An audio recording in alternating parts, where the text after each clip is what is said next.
Sejauh ini sudah nulis berapa buku? Ya. Kisah nyata nih kan? Bisa jadi. Rahasia menulis esai. Kalau kakak bagaimana? Saya? Ini kenapa jadi terbalik posisinya?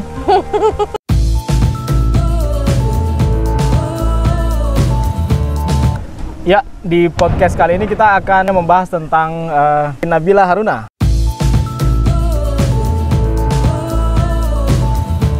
Seorang award di beasiswa unggulan, juga penulis buku dan beberapa aktivitas yang lain. Tadi sudah makan siang juga sebelum kita melanjutkan membuat video ini. Sekarang kita mau berkenalan ini. Bisa tidak sebelumnya diceritakan dulu tentang kesehariannya saat ini, apa saja aktivitasnya? Oke, terima kasih Kak Alam.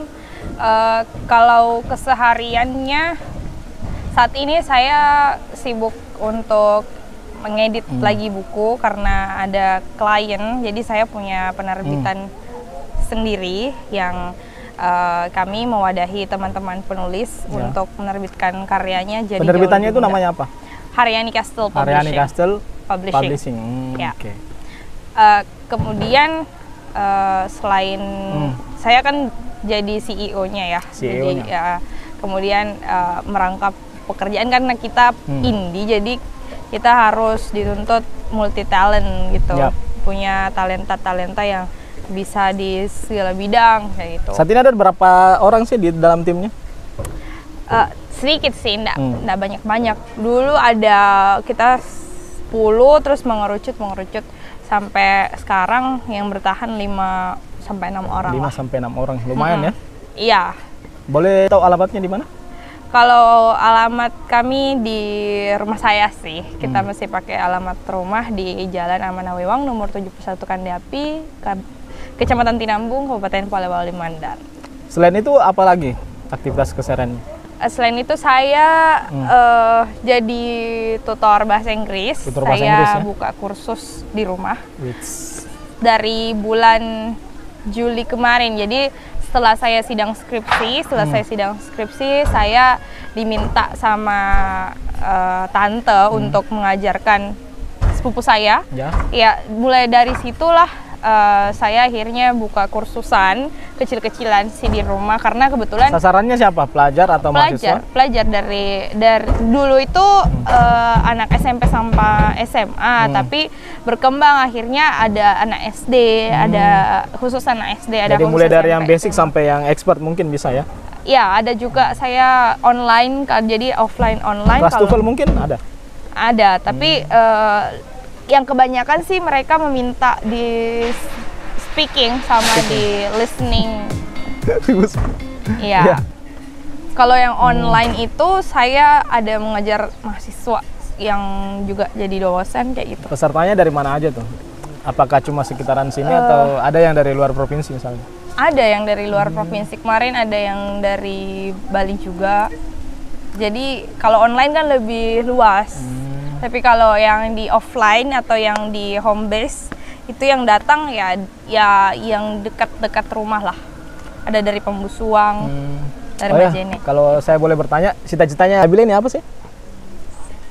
Kalau cita-cita, sebenarnya saya mau jadi diplomat. Diplomat begitu. Ya? Kalau ini saya juga mau jadi dosen. Kayak duta-duta begitu ya? Ya, jadi duta, jadi dosen juga. Kemudian kalau mimpi yang mungkin tertinggi kali ya, saya mau jadi menteri. Menteri ya? Menteri apa itu?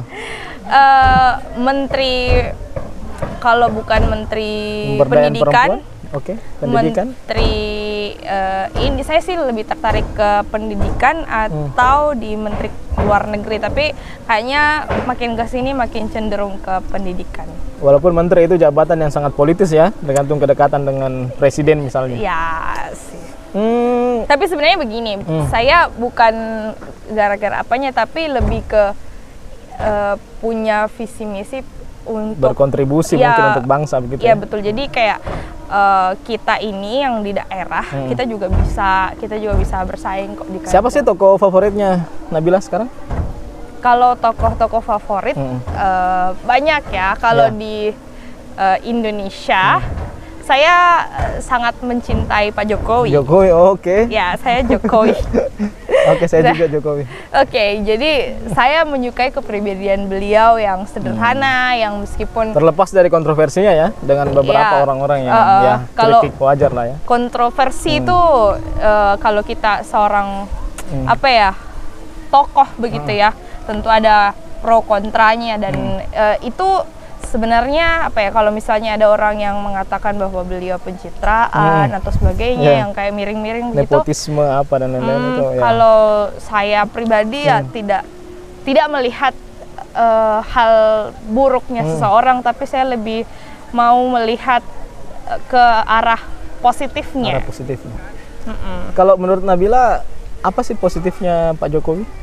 Positifnya itu yang tadi, beliau merakyat, beliau ingin apa namanya, menyejahterakan semua rakyatnya. Kemudian saya lebih senang dengan kesederhanaannya beliau itu. Kesederhanaan ya, seorang pemimpin yang sederhana dan disegani oleh warganya tentunya. Betul. Dihormati. Oke, tidak perlu terlalu jauh bahas Jokowi ya, takutnya nanti merembes ke politik. Kita sekarang mau bahas tentang karya-karyanya Nabila. Sejauh ini sudah nulis berapa buku sih? Kalau yang sudah terbit ada dua kalau ya? Ada fisiknya ya. Kalau yang saya pernah ikut, awal-awalnya saya cuman ikut antologi seperti Lebih itu. Dulu yang mana ini? Yang surat terakhir. Surat terakhir ya. Bisa tidak diceritakan dulu latar belakangnya sehingga menulis buku ini? Judulnya Surat Terakhir. Ya. Ini puisi ya? Puisi dan cerpen. Jadi dia kumpulan puisi-puisi dan cerpen. Latar belakang penulisannya itu seperti apa sih? Sebenarnya ini kalau puisi-puisinya itu sebenarnya sudah saya tulis sudah dari lama. Jadi kalau misalnya dilihat itu tahun-tahunnya itu sudah 2000-an ke belakang. Jadi semacam gitu, kumpulan-kumpulan 2016. Iya, jadi tidak urut, maksudnya tidak yang 2000, kan ini 2017 terbit, bukan yang 2017-nya tok yang saya itu, tapi dari 2016 kayak gitu, 2015. Catatan-catatan kegalauan mungkin ya, bukan ya? Ya, termasuk. Ya, tapi lebih ke melihat juga fenomena yang terjadi sih.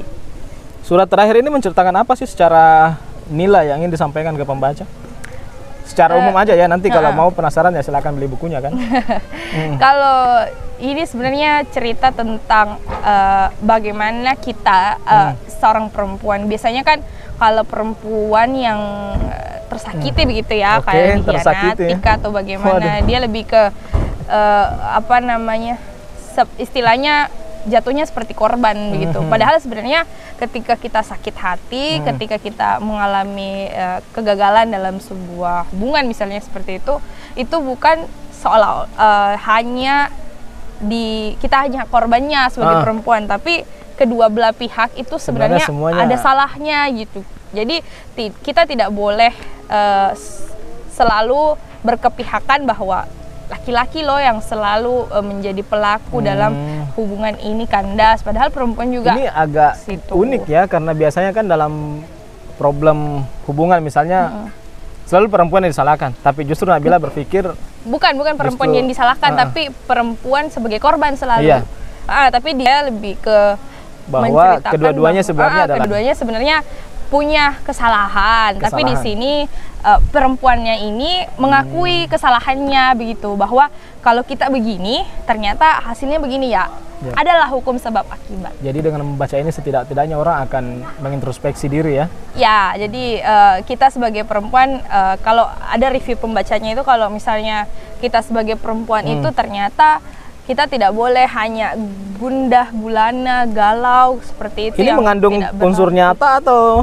Ada unsur nyata, ada fiktif belaka. Iya. Jadi semakin memperkaya khasanah bahasa dalam tulisannya ya. Amin. Terbit tahun berapa sih? 2017 ya? Kalau tidak salah. Iya, 2017. Ada cetakan keempat ya? Sudah sampai ke cetakan keempat? Iya. Oke. Karena biasa ada revisi. Karena kemarin itu sebenarnya sampulnya tidak begini, Kak. Jadi sampulnya itu warna hijau kalau tidak salah.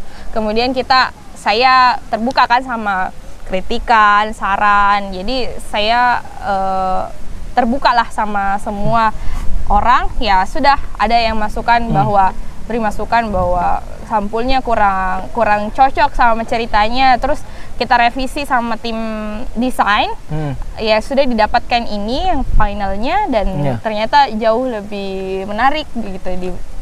Saya tertarik dibacakan sedikit subjudulnya ya, surat terakhir, judulnya surat terakhir. Ya. Apabila Tuhan izinkan Tuhan kembali lagi, dengan terpaksa kukatakan selamat datang cinta yang belum usai. Ya. Ini kayak CLBK ya. Kisah nyata ini kan? Loh, silahkan membaca, kemudian silahkan dianalisa. Jadi kalau kita di sastra itu sering menganalisa. Atau ini mungkin yang dimaksud dengan kumpulan kode perempuan, bukan?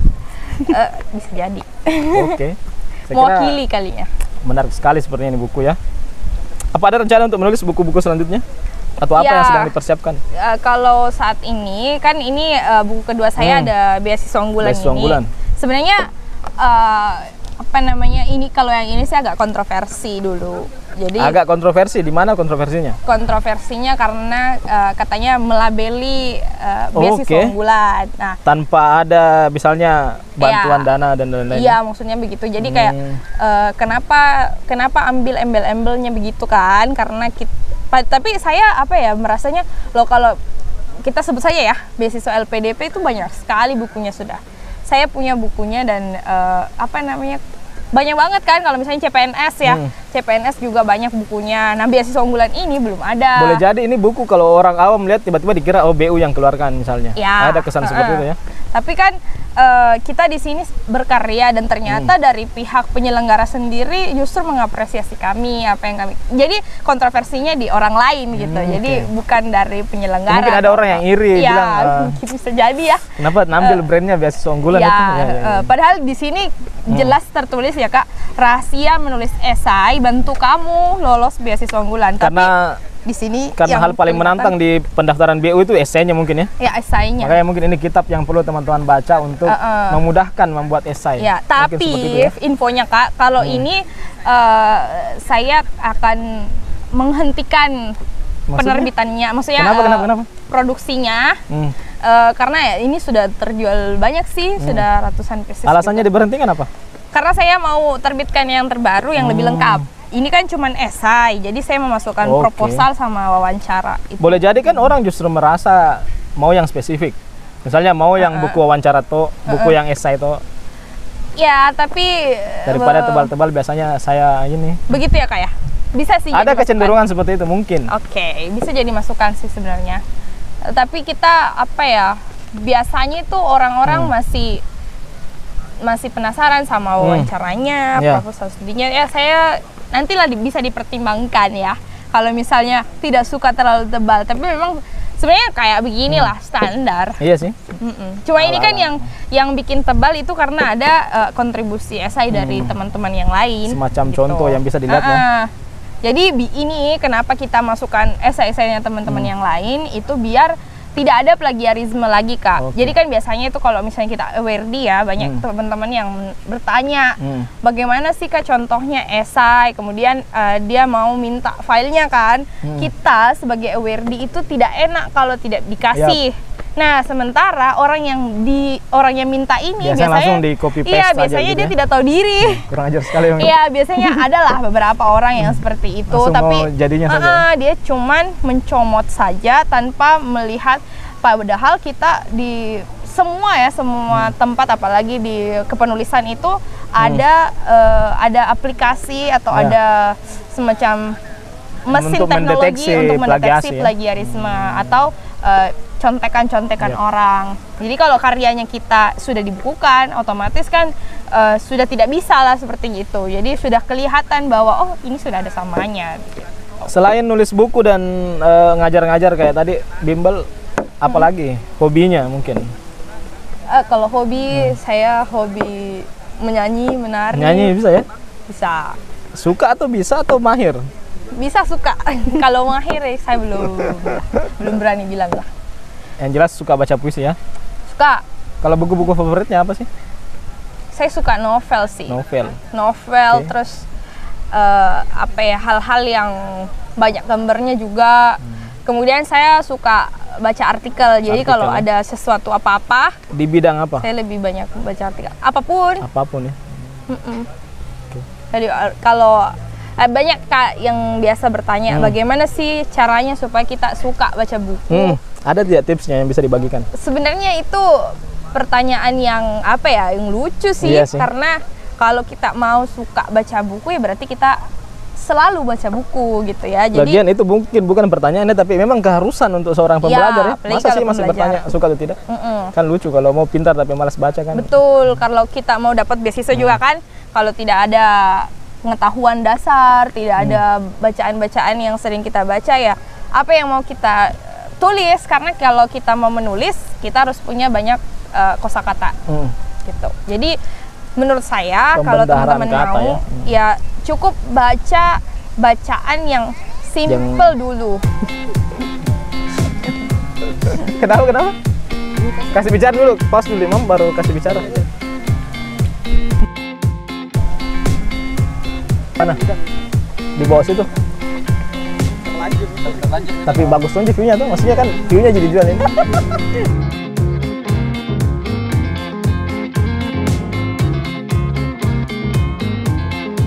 Tips buat teman-teman yang ingin meningkatkan minat bacanya? Ya, itu tadi apa namanya, bacalah bacaan yang mudah. Jangan terlalu susah. Bacaan yang ringan-ringan aja dulu yang ringan, kayak komik. Kan banyak tuh komik-komik di IG kayak begitu. Ada juga yang kayak tips-tips biasa yang dibuat oleh konten kreator di IG, itu aja dibaca-baca. Sedikit tapi pasti. Kalau Nabila sendiri penulis favoritnya siapa? Kalau penulis favorit ya Habibur Rahman, Biasanya kalau cewek gitu ya Asma Nadia. Ya. Suka ya? Sama ini Dwita Sari. Itu kan penulis galau. Romance yang apa ya, bagus sih. Maksudnya dia ringan. Oh, saya juga suka Terelie, meskipun ada beberapa sastrawan atau penulis-penulis yang sudah mungkin mahir begitu, dia tidak menyarankan karena katanya lebih pop banget lah. Tapi kalau saya suka sih sama tulisan dari Terelie. Jadi sudah banyak buku yang saya makan. Bahasanya biasa kita bilang buku yang dimakan. Oke. Artinya yang sudah betul-betul ditamati kalau bahasa karena biasa itu yang tebal-tebal, kalau meskipun tebal tapi kalau tulisannya bagus, maksudnya kita mudah mengerti. Kalaupun satu hari satu malam kita tidak kita cuma makan terus sholat kemudian lanjut lagi, pasti selesai ya? Itu selesai 2 hari lah, 3 hari gitu. Jadi bagi Nabila apa sih manfaatnya nulis? Kalau saya sih karena saya tidak terlalu suka untuk berbicara banyak ya, meskipun padahal cerewet ya. Ya, meskipun banyak yang maksudnya menilainya bahwa saya anaknya ekstrovert begitu dan mungkin punya kepercayaan diri yang tinggi. Kan teman bergaulnya kayak Imam Dedi, wajar lah kalau kayak berbicara maksudnya tapi ada sisi lain dari kita mungkin yang masing-masing pribadi itu punya sisi lain yang saya itu biasanya malas bicara, malas untuk mengungkapkan perasaan yang panjang lebar. Tapi kalau untuk diri saya sendiri, maksudnya saya menceritakan ke diri saya, kemudian saya lebih senang mencurahkannya lewat tulisan, karena kalau lewat tulisan lebih terpampang nyata, lebih jujur, lebih plong begitu. Nggak juga sih, maksudnya biasanya kan kita bumbu-bumbui juga kan, karena kalau misalnya artinya kalau kita nulis mungkin akan lebih connect dengan hati mungkin ya. Dibanding dengan ngomong yang bisa jadi ada yang salah. Biasa kan kalau misalnya kalau kita nulis bisa di delete, bisa diedit, tapi kalau kita sudah bicara, kadang kan kalau misalnya kita sudah bicara, kita sudah tidak bisa hapus. Pertanggungjawabannya juga mungkin lebih berat. Kita sudah bisa hapus lagi apa yang kita bicarakan.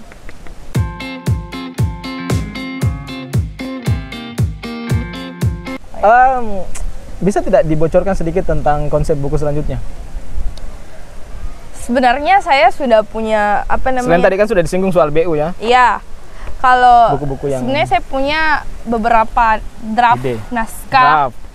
Iya, kayak kisah cinta. Wow. Kisah cinta yang nyata gitu. Kisah cinta pribadi dibukukan? Ada dari orang tua. Kayak karena kita melihat, alhamdulillah ya, orang tua saya sekarang usia pernikahannya sudah 27 tahun.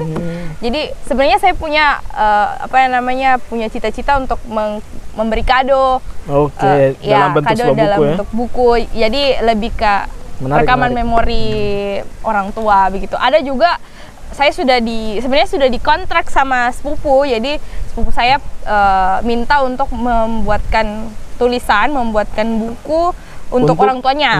Tapi beliau maksudnya orang tuanya sudah almarhum begitu. Jadi kisah cintanya orang tuanya ini dibawa sampai mati begitu. Jadi akhirnya saya diminta untuk menulis. Cuman yang akan kerja proyek itu ya. Cuman masih belum selesai. Jadi semoga didoakan saja semoga cepat selesai. Amin. Semoga lancar dan segera selesai.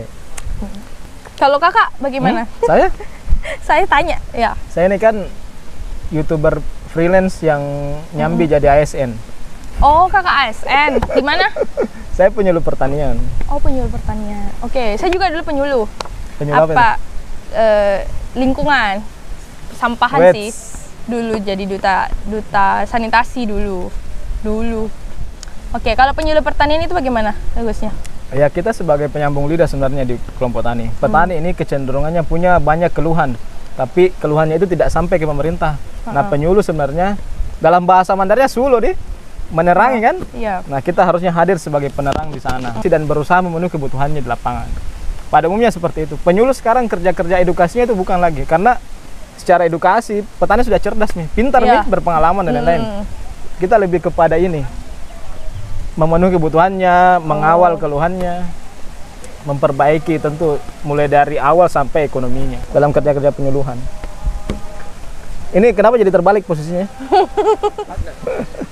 Okay. Oh ya, sebelum kita akhiri ini, prestasi-prestasinya apa aja sih sejauh ini? Kalau dari apa ini? Prestasinya? Dari kapan? Dari SMA lah. Oke, dari SMA. Pernah jadi apa? Pernah jadi Miss Indonesia kah? Tidak. Kalau mungkin di pageant atau kayak yang kecantikan begitu ya. Kayak kayaknya saya tidak bisa deh. Tidak pede. Dan memang tidak gitu. Kalau misalnya saya waktu di SMA itu saya jadi perwakilan dari Sulawesi Barat ke tingkat nasional. Perwakilan Sulawesi Barat ke tingkat nasional. Lomba debat bahasa Inggris. Ya? Oke. Keren sekali ya. NSDC namanya, National Debating. Menang. Di provinsi menang. Kalau di nasional itu kita makanya ini ya, semoga pemerintah juga lihat. Jadi kalau misalnya debatnya anak SMA itu di Sulbar sebenarnya sangat bagus, apalagi SMA 2 ya, saya anak SMA 2 Majene. Ada juga dari SMA 1 Majene, ada dari Polewali juga kan, itu kita yang paling sering jadi perwakilan begitu ya. Sudah bertahun berturut-turut, itu sudah turun-temurun. Nah, kalau misalnya pemerintah punya punya dedikasi yang lebih atau kayak perhatian memberikan kita dana untuk pelatihan begitu, kita didatangkan pelatih senior dari nasional, itu insya Allah kita bisa bersaing di tingkat nasional. Karena secara potensi sebenarnya kita punya betul, karena kita punya argumentasi yang kuat juga sebenarnya. Kurang dipoles aja mungkin ya. Betul. Jadi kalau waktu saya jadi perwakilan di sana itu juga alasan saya kenapa saya kuliah di Jawa.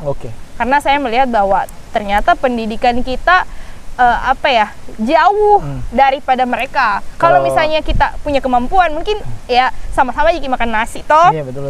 Sama jika makan ikan, sama jika makan ayam, tapi ternyata apa yang kurang adalah di fasilitas pendidikannya. Yang mereka dapatkan dengan apa yang kita punya itu sangat berbeda. Makanya saya lebih memilih untuk saya ke Jawa saja deh, merantau untuk kuliah, dan ternyata benar apa yang saya dapat jauh lebih dari ekspektasi yang saya punya begitu. Nah, terakhir mungkin sebelum kita tutup podcast ini, bisa tidak sedikit dimotivasi buat teman-teman untuk lebih giat lagi dan untuk memastikan bahwa dia akan melanjutkan pendidikan ke jenjang yang lebih tinggi? Teman-teman semua, dimanapun kalian berada dan dari manapun asal kalian, apapun pekerjaannya orang tuanya kita harus bangga kepada mereka, karena orang tua adalah kedua orang yang benar-benar mencintai kita, sangat-sangat tulus, dan mereka tidak pamrih dan mereka tidak akan meninggalkan kita apapun masalahnya kita, karena banyak sekali anak-anak muda apalagi saat ini ya, banyak sekali mereka yang minder punya orang tua yang mungkin pekerjaannya seperti ini, lebih iri dengan teman-temannya yang mungkin punya kekayaan begitu ya, harta melimpah. Dan bahkan ada juga orang-orang yang berkata bahwa kenapa dia dapat beasiswa karena dia itu kaya. Padahal ya kita tidak melihat seperti itu teman-teman, tapi ada juga beasiswa yang diperuntukkan untuk memang mereka yang unggul meskipun mereka tuh kaya. Meskipun mereka kaya tapi mereka juga unggul dalam bidang prestasi, ya mereka layak untuk dapat beasiswa. Jadi teman-teman harus tetap melihat peluang.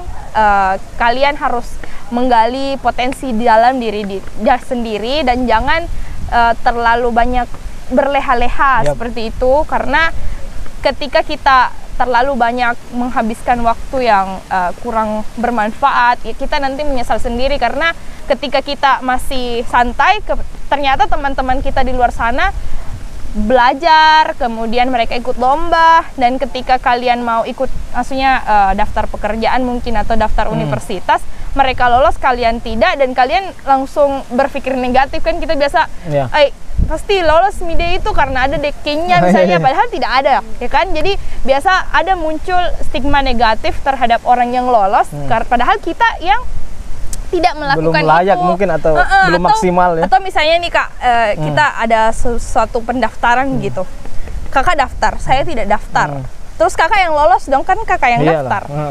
Kenapa saya yang protes padahal saya tidak daftar? Kan banyak sekali orang-orang yang begitu, kasus-kasusnya yang orang dia tidak daftar, dia hanya menonton, tapi dia yang protes. Dia yang banyak ininya. Dia banyak berkeluh kesah. Nah, makanya teman-teman di sini kan Indonesia, kita pemerintah baik swasta maupun pemerintah itu banyak sekali yang mengadakan volunteer kayak sukarela, kemudian ada kegiatan-kegiatan sosial aktivis dan sebagainya, itu ikut saja organisasi dan lainnya. Jadi kalian harus aktif di berbagai kegiatan yang apalagi khususnya yang kalian sukai.